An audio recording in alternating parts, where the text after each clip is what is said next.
আসসালামু আলাইকুম ভিউয়ার্স, আশা করি সকলে অনেক ভালো আছেন।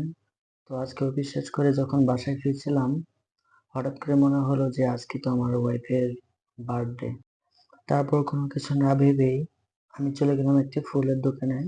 তো ফুলের দোকানে আসার পর দেখলাম ফুলগুলো দেখতে সুন্দর হলেও অতটা ভালো লাগেনি আমার কাছে। তো সবগুলো ফুলের মধ্যে আমার কাছে মনে হচ্ছে যে এই ফুলটা একটু তরতাজা আছে। তারপরে এই ফুলটা আমি নিয়ে ফেললাম। ফুল নেওয়ার পরে একটা কেকও কিনেছিলাম। কেকটা নিয়ে যখন বাসায় আসলাম, দেখি আমার ছোট বাচ্চাটা এখনো ঘুমায় নাই। রাত প্রায় 12টা বাজে। আচ্ছা, যাই হোক, ওর নাম হচ্ছে মুনতাসির ইসলাম ফারদিন। আর ওর বয়স হচ্ছে মাত্র 4 মাস। আর এটা হচ্ছে আমার বড় ছেলে। ওর বয়স হচ্ছে প্রায় 3 বছর। দেখেন, ও আমাকে বলতেছিল, বাবা এটা কে? আমি বললাম, এটা তুমি। তারপর যাই হোক, আমরা কেকটা কাটার জন্য প্রস্তুতি নিচ্ছিলাম। দেখেন, কেকটা সামনে পেয়ে মা ছেলে দুজনে অনেক খুশি।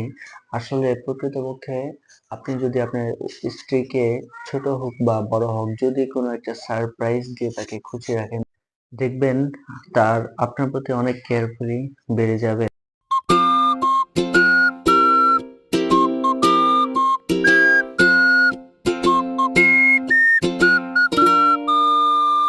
তো কেক কাটার পরে আমার বড় ছেলে মুস্তাসিম ফুয়াদ বলতেছে, বাবা আমি তোমাকে ফুল দেবো। আমি বললাম, দাও। পরে সে তো অনেক খুশি ফুল দিয়ে। এটাই হচ্ছে বাবা ছেলে ভালোবাসা।